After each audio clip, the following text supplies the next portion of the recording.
J'ai toujours aimé les Looney Tunes. Étant petit, j'ai grandi avec les personnages emblématiques de cet univers, que ce soit Bugs Bunny, Daffy Duck, Bip-Bip et Coyote, Porky Pig et tous les autres. Je me rappelle encore les matinées entières que je passais sur France 3 devant l'émission Quoi de neuf Bugs Bunny, où tous mes dessins animés préférés passaient les uns après les autres. Il s'agissait en fait de dessins animés sous la franchise Warner Bros, où on pouvait retrouver Scooby-Doo, Tom et Jerry, Bugs Bunny et les autres personnages des Looney Tunes, mais aussi et surtout les héros de DC Comics. Ce fut d'ailleurs l'une de mes premières approches avec le Chevalier Noir. En ayant vu la miniature et le titre, vous vous doutez probablement du sujet de la vidéo du jour. Nous allons en effet parler des nombreuses fois où l'univers de Batman a rencontré celui des Looney Tunes. Car oui, mine de rien, le Chevalier Noir et le Lapin Gris se sont déjà rencontrés et pas qu'une fois. Warner Bros aime bien mélanger ses licences afin qu'elles se soutiennent entre elles et ainsi créer un lien fort les unissant. Nous allons donc aborder aujourd'hui dans cette vidéo les différents crossovers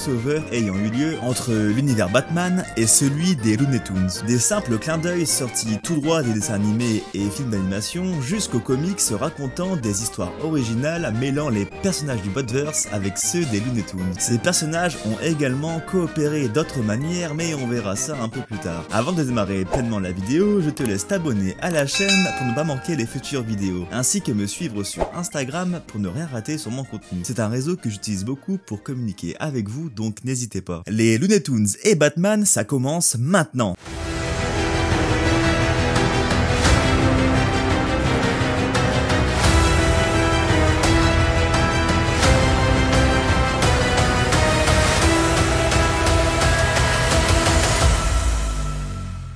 Qui n'a jamais regardé un épisode de Bugs Bunny ou d'un autre personnage des Looney Tunes? Comme l'ayant dit plus tôt, étant jeune, je passais une grande partie de mes week-ends à regarder ces dessins animés cultes devant ma télévision. Et en y repensant, il s'avère que les Looney Tunes ont rendu hommage à Batman une bonne paire de fois. Parmi mes personnages préférés des Looney Tunes, on retrouve Bip-Bip et Coyote. Le premier étant très rapide et échappe toujours au deuxième qui passe ses journées à élaborer des stratagèmes hilarants afin de le capturer. Dans un dessin animé très ancien, Coyote enfile un costume de Batman qui, pour le coup, ne ressemble pas vraiment au déguisement qu'on pourrait croire. Dans son costume vert moulant équipé d'ailes, Coyote s'envole, mais bien sûr, il ne va pas voler bien longtemps. Plus récemment, Coyote a de nouveau tenté d'enfiler le costume de Batman, mais cette fois-ci, il est beaucoup plus ressemblant. De nombreuses références apparaissent dans cet animé. Coyote utilise les gadgets habituels du Chevalier Noir, comme le Batarang ou le Bat-Grappin, mais toujours sans succès. Il réitère une seconde fois avec la cape, mais ne parvient pas à toucher sa cible. J'aime beaucoup les petits détails comme l'apparition de chauve-souris ou alors le logo de Batman qui prend la place du trou que forme Coyote lorsqu'il chute de très haut. Un autre personnage des Looney Tunes souvent associé à Batman est Daffy Duck, de par la nature du personnage et sa couleur. On peut grossièrement faire un lien. Dans les épisodes des Tiny Toons, c'est l'élève de Daffy Duck, Plucky Duck, qui parodie le Chevalier Noir. Et pour le coup, si je vous laisse les images, vous allez tout de suite deviner dans quel contexte. La scène ressemble étrangement à cette scène culte dans Batman année 1, où Bruce, affaibli, se retrouve sur son canapé quand tout à coup surgit la fameuse chauve-souris lui donnant l'idée du costume. Dans ce même épisode, on retrouve Plucky Duck et Anton, le disciple de Porky Pig, dans la Batcave représentant le célèbre duo Batman et Robin. Daffy Duck, dans son coin, prend la pose devant son miroir et prononce la citation culte de Bruce Wayne.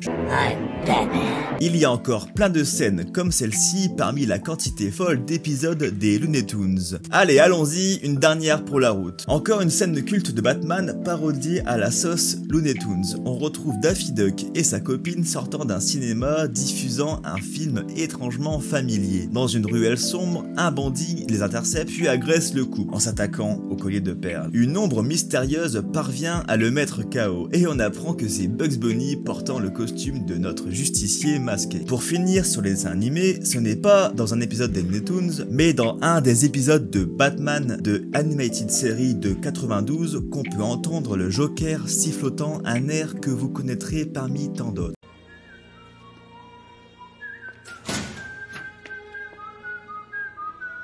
Qui de mieux que le Joker pour siffloter cet air représentant la folie des cartoons? Vous verrez un peu plus tard dans la vidéo que le crossover comics l'associant avec les Looney Tunes est totalement déjanté. Dans le film Space Jam sorti en 2021, la trame principale met en vedette le joueur de basket LeBron James auprès des personnages des Looney Tunes. À bord de la Batmobile, ou plutôt de la Rabbit Mobile, un tout nouveau genre de Batman et Robin sont à la poursuite de quelque chose. Les accessoires de Bad Bunny sont refaçonnés à son effigie, même si l'on distingue bien les Bat Gadgets. D'ailleurs, dans cette scène, un autre personnage important de DC Comics se cache. Si vous l'avez retrouvé, mettez-le en commentaire. Passons maintenant à un jeu vidéo où de nombreuses licences Warner s'affrontent. Et je parle bien au sens propre. Multiversus est un jeu vidéo de combat basé sur le même principe que le jeu vidéo Super Smash Bros. La différence majeure sont les combattants et les thèmes présents dans les deux jeux, mais pas que. Multiversus possède les mêmes modes de jeu que Super Smash Bros, mais tente de privilégier le combat tactique en 2v2, permettant aux joueurs de combiner leurs attaques, les rendant plus puissants. Je vous avoue que je n'ai jamais joué à ce jeu, mais rien que l'idée de voir Batman se battre contre Bugs Bunny me fait rire. Ce ne sont évidemment pas des combats sérieux, mais plutôt sous la forme cartoonesque. Pour encore plus de plaisir, je vous laisse admirer pendant quelques secondes ce combat qui ne se présentera jamais une seconde fois devant vos yeux, Batman et Superman contre Bugs Bunny et Taz. Je vous cache pas que je serais curieux de voir le lapin moqueur dans l'univers des jeux Injustice. Cette fois-ci, plus d'attaques cartoonesques, mais de vrais combos qui t'en mettent plein la figure. On verra s'il pourra encore mâcher ses carottes après ça. Je ne suis pas venu pour jouer.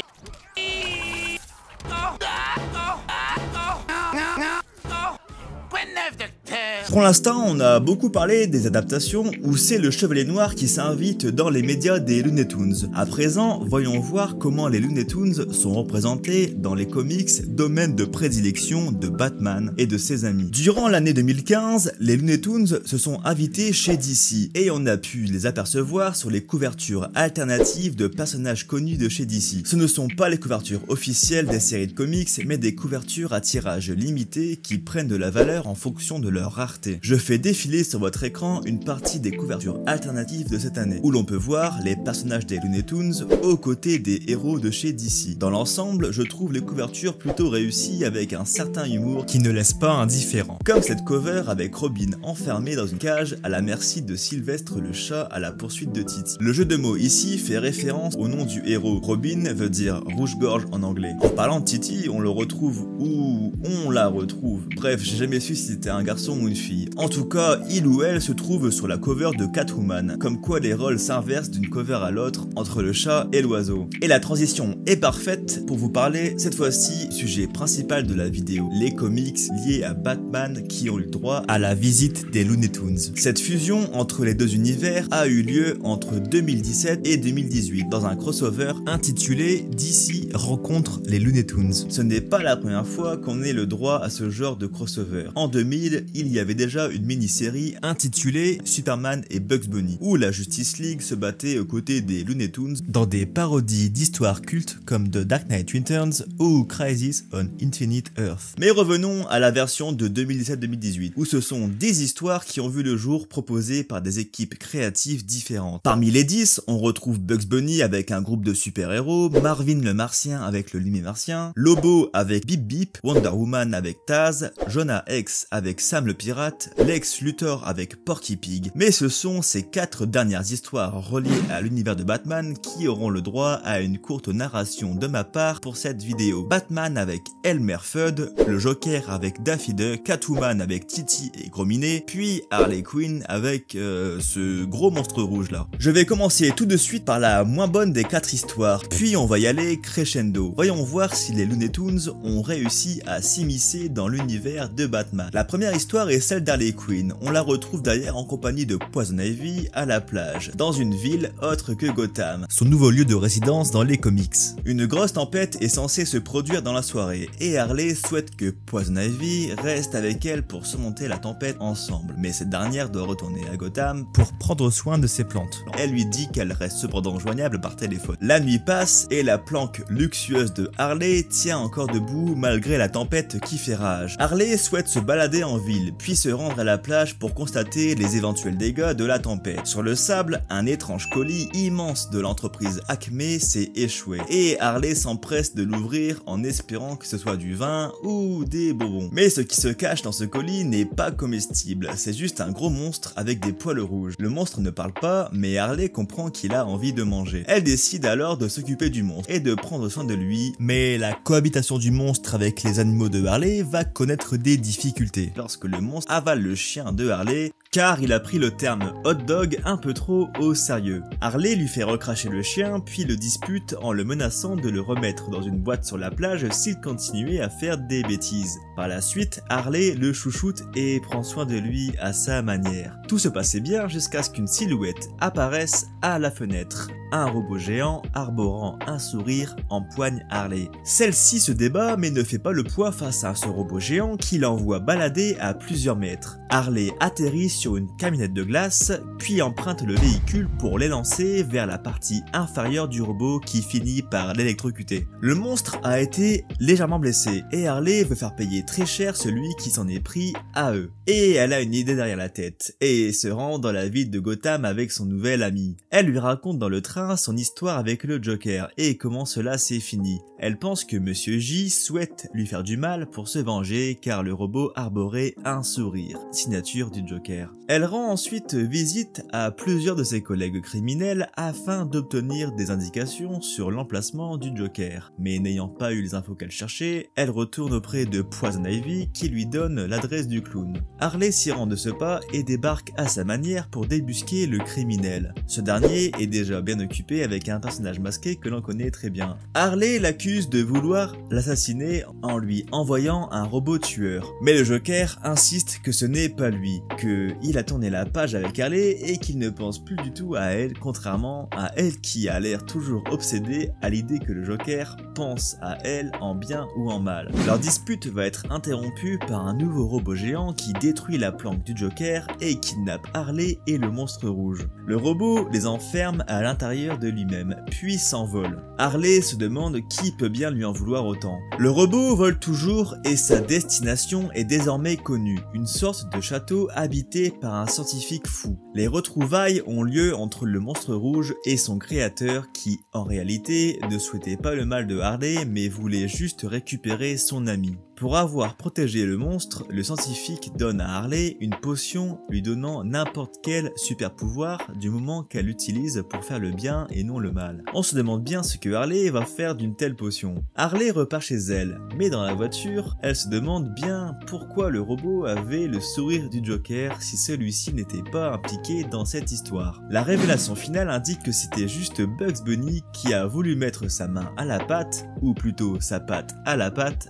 pour donner un peu de peps à cette histoire. Bref, ce premier récit était pas vraiment terrible, d'autant plus que Harley est déjà un personnage de cartoon à part entière. On ne distingue pas vraiment le côté Looney Tunes de l'histoire, si ce n'est les quelques gags présents dans l'histoire ou l'apparition finale de Bugs Bunny. L'histoire est inspirée d'un épisode que j'adorais regarder étant gamin en plus. Bugs Bunny se retrouve dans le château du scientifique et tente de s'échapper du scientifique et de son ami le monstre rouge. Il y a de nombreuses similitudes et de clins d'œil dans les gags, notamment ces moments-là. Le robot est lui aussi présent dans l'épisode, comme quoi rien n'est laissé au hasard. Passons sans plus tarder à la deuxième histoire, qui va opposer deux camps dans une bataille plutôt atypique. L'histoire débute au sein de la conférence des sorcières. Les sorcières de l'univers d'ici et Looney Tunes se côtoient et peinent à décider entre le chat ou l'oiseau quel animal vont-elles bien manger. Elles vont alors lancer un pari entre un duel réel opposant un chat et un oiseau. Le gagnant décidera du sort de tous les animaux représentant l'espèce adverse. Un chat et un oiseau venus du monde des sorcières vont alors rejoindre le monde réel et tomber nez à nez avec deux héroïnes bien connues de l'univers d'ici. Le chat est secouru par Catwoman tandis que l'oiseau se trouve dans les backstage d'un spectacle interprété par Black Canary. Les deux héroïnes sont surprises que ces deux animaux parlent. Catwoman fait face à un chat prétentieux qui souhaite se faire nourrir et Black Canary à un oiseau un peu trop bavard. Tous deux leur demandent de l'aide dans un combat qui approche et dont l'issue va conduire à de gros changements dans l'univers. Catwoman et Black Canary ne croient pas en ces deux animaux venus de nulle part. Les sorcières vont alors donner un petit coup coup de pouce pour mettre en place le début de la bataille opposant les chats et les oiseaux. Sous les yeux des sorcières, les paris sont lancés et l'affrontement entre le chat et l'oiseau ainsi que leur protectrice débute. Les deux prennent parti pour leur animal de cœur et s'affrontent violemment. Pendant leur affrontement, le chat n'hésite pas à se faire un sandwich de l'oiseau car après tout l'enjeu repose sur ces deux animaux. Black Canary intervient pour sauver l'oiseau mais Catwoman en profite pour l'assommer et kidnapper le canari. On apprend alors que si l'oiseau perd, tous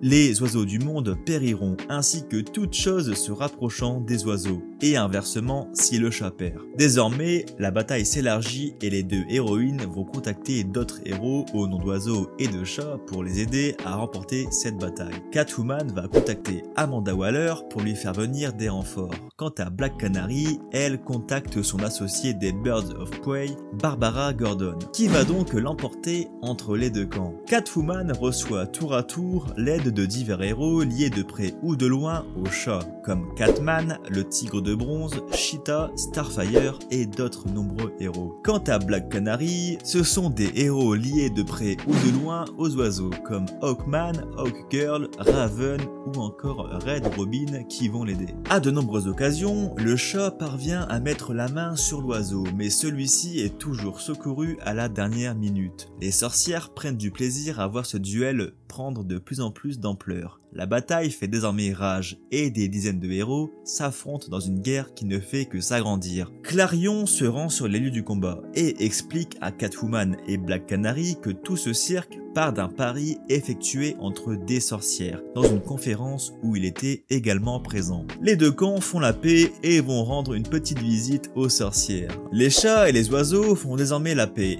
et cette bataille a permis de briser le cercle infini dont le chat et l'oiseau étaient prisonniers et les deux animaux ont rejoint les deux héroïnes dans leurs aventures. Cette histoire met donc en scène deux personnages bien connus des Looney Tunes, Titi et Gros Minet, sous une apparence plus comics. La sorcière Hazel est également présente aux côtés des sorciers de l'univers DC. J'ai trouvé cette histoire bien plus fun que la précédente. De nombreuses références y sont présentes comme les phrases cultes Vers revoir un Gros Minet et You're despicable. on retrouve également le côté cartoonesque à certains moments de l'histoire. C'est donc après de longues années et dans un comics que Titi et Gros Minet se sont enfin réconciliés. Parlons à présent de la troisième histoire, réunissant deux personnages tarés bien connus. Dans une ville éloignée de Gotham, Daffy Duck est au téléphone mais semble avoir du mal à joindre son interlocuteur. Il souhaite en effet échanger avec le service commercial de l'entreprise Acme pour parler de la garantie d'un produit qu'il avait acheté chez eux. Mais visiblement, Daffy tombe toujours sur le répondeur ou sur une voix préenregistrée. C'en est trop pour lui et il décide de mener une guerre envers cette entreprise dont le siège se trouve dans un lieu bien connu de tous, Gotham. L'endroit a plutôt l'air désert et désaffecté. On comprend mieux pourquoi l'entreprise ne donnait plus signe de vie. Daffy Duck a tout de même envie de recevoir la garantie de son produit et rentre dans l'entreprise pour avoir gain de cause. Ce qu'il ne sait pas, c'est qu'à Gotham, un criminel a de l'affection pour tous les lieux désaffectés en rapport avec les jouets et les cartoons. Daffy assiste impuissant au Joker punissant un de ses sbires pour avoir commis une faute. Daffy Duck ne cherche pas d'ennui et tente de s'enfuir discrètement, mais le mot discret n'est pas un mot qui lui correspond. Il se fait alors capturer et est présenté au Joker qui le menace directement. Il se fait alors passer pour un représentant de l'entreprise Acme et persiste à dire que le Joker aura besoin de son génie pour ses futurs plans. Daffy Duck est tout aussi mal intentionné que le Joker et va prendre son nouveau rôle à cœur. Ayant gagné la confiance du Joker, il devient l'un de ses hommes de main proches. Il entraîne durement les hommes du Joker et entame les rénovations de la planque du Joker. Le Joker est diaboliquement émerveillé par le travail de Daffy Duck et lui confie une tâche importante, la réalisation de son prochain plan malveillant consistant à mettre le chaos à une fête. Les hommes sont prêts et le plan de Daffy Duck se met en place petit à petit, mais ce dernier semble avoir une idée derrière la tête pour prendre le dessus sur le Joker. Le Joker surgit durant un gala de charité auquel participent des individus riches. À la grande surprise de celui-ci, le gala gaz ne fait aucun effet sur les gens et ces sbires ne se sont toujours pas pointés. Vous vous doutez bien que c'est Daffy Duck derrière tout ça qui a enfermé les sbires dans la camionnette et remplacé le gaz Joker par un gaz inoffensif. Le Joker s'échappe furieux envers l'entreprise Acme et son représentant de lui avoir fait rater un de ses plans. Il est cependant rapidement et facilement intercepté par Batman car Daffy Duck avait piégé le véhicule en question. Le Joker est arrêté, mais Jim Gordon raconte à Batman que les sbires lui ont avoué que le Joker n'était pas seul derrière tout ça et qu'il était accompagné d'un étrange canard noir humanoïde. Batman répond que cela ne le choque pas dans une ville où existent d'autres personnages comme Killer Croc ou Man-Bat. Batman dit que le canard est un animal bête et arrogant, sans volonté et naïf. Daffy Duck pendant tout ce temps était caché, mais ses mots ne peuvent pas contenir la rage qu'il a en lui et hurle sur Batman après la définition qu'il a dressée de lui. Il dit haut et fort qu'il est né comme ça et que contrairement à Batman, il ne cache pas sa véritable identité cachée sous le costume d'un autre animal. Daffy aurait mieux fait de se taire car maintenant il se retrouve enfermé à l'asile d'Arkham en compagnie du Joker. Leur cohabitation va sûrement être explosive. La dernière et meilleure histoire est celle de Batman associé à Elmer Fudd, le chasseur maladroit des Looney Tunes. Sous une Gotham pluvieuse, on suit le chasseur qui est en quête de sa proie, qui n'est autre qu'un homme surnommé Bugs le lapin, dû à ses grandes dents. Il le retrouve dans le Porky Bar, où les deux entament alors une discussion.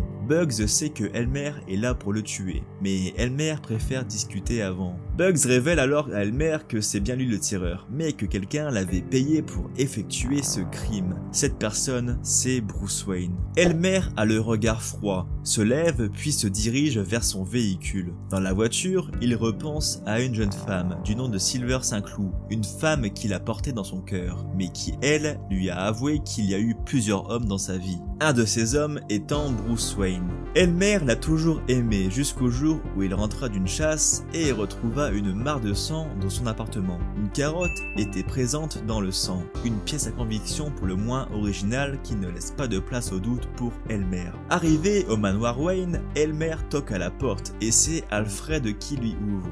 Il lui demande s'il a un téléphone afin de pouvoir l'utiliser. Bruce Wayne a de nombreux invités chez lui, mais ce n'est pas ce qui empêche Elmer de se diriger vers lui, fusil à pompe à la main, pour le faire payer du crime commandité de la femme qu'il aimait tant. Elmer a tiré sur Bruce et repart, laissant son corps inerte sur le sol et la foule en hystérie totale. Elmer retourne chez lui, mais il ne sait pas que quelqu'un le suit à la lettre. Il entend quelqu'un taper à sa porte. Toujours armé de son fusil, il s'empresse de l'ouvrir et constate qu'il n'y a personne. Du moins, c'est ce qu'il croit. Un combat débute entre les deux hommes, un combat violent entre le chasseur et la chauve-souris. Les deux hommes se battent et Elmer dit au mystérieux justicier que Bruce Wayne méritait de mourir pour ce qu'il avait fait. Batman lui répond que personne mérite de mourir. Elmer lui dit que Silver Saint-Cloud a été tué par Bugs le lapin car Bruce Wayne lui a mis une prime sur la tête. Batman le convainc que Bruce Wayne n'y est pour rien dans cette histoire, puis se mettent d'accord pour aller retrouver ce fameux Bugs. Ils pénètrent tous deux dans le Porky Bar et s'ensuit un combat avec les occupants de ce lieu. Batman et Elmer, main dans la main, parviennent à éliminer un à un les individus du bar. Ils mettent la main sur Bugs et lui demandent pourquoi a-t-il réellement tué Silver Saint-Cloud.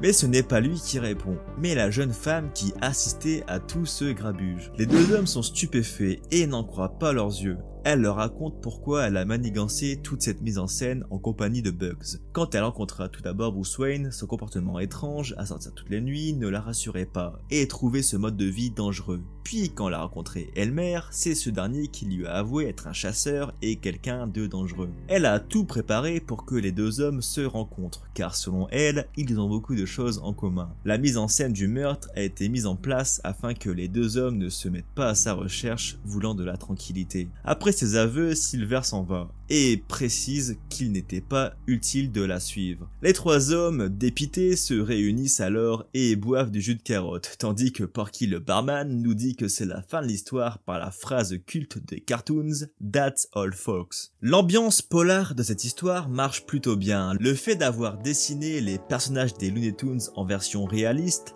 fait de cette histoire celle qui a selon moi comblé le plus mes attentes. Même si on reconnaît bien Gotham et son atmosphère, l'univers des des Looney Tunes y est bien présent, et le dessinateur a fait un excellent travail pour modéliser les personnages cartoonesques des Looney Tunes en humains. Que ce soit Bugs le lapin, Porky, Sam le pirate, Titi, Taz et bien d'autres, on reconnaît tous les personnages grâce aux traits graphiques de ceux-ci, mais aussi grâce à leur comportement ou leurs phrases. D'autres nombreuses références sont présentes tout le long de l'histoire, nous rappelant bien que c'est des Looney Tunes qui s'invitent dans l'univers d'ici et pas l'inverse. Elmer est le narrateur de l'histoire, sa manière de raconter est particulièrement originale, d'autant plus qu'il s'exprime de la même manière que dans les dessins animés, étant obsédé par les saisons, du lapin et du canard. Il réalise de nombreuses fois sa célèbre mimique. Bref, c'est un excellent récit à découvrir. Si je dis pas de conneries, c'est la seule histoire parmi celles que je viens de vous raconter qui a été publiée en France. Celle-ci se trouve dans le livre À la vie, à la mort. D'ailleurs, dans ce livre, une autre histoire mythique entre Batman et Catwoman y est présente, donc ça peut être une lecture intéressante pour vous autres fans du Batverse. Nous arrivons au bout de cette vidéo, j'espère que celle-ci vous a plu et que cela vous a permis d'en apprendre davantage sur ces deux univers que j'aime tant. Je t'invite à mettre un pouce bleu à la vidéo si elle t'a plu. Si tu participes au Batman Day le 16 septembre, mets-le en commentaire, je m'y rends également, donc peut-être allons-nous nous y croiser. Si cela vous intéresse, je ferai une petite vidéo sur mon expérience durant le Batman Day qui cette année s'annonce excellent. Bref, je vous remercie d'avoir regardé cette vidéo jusqu'au bout, prenez soin de vous et à la prochaine. Ciao.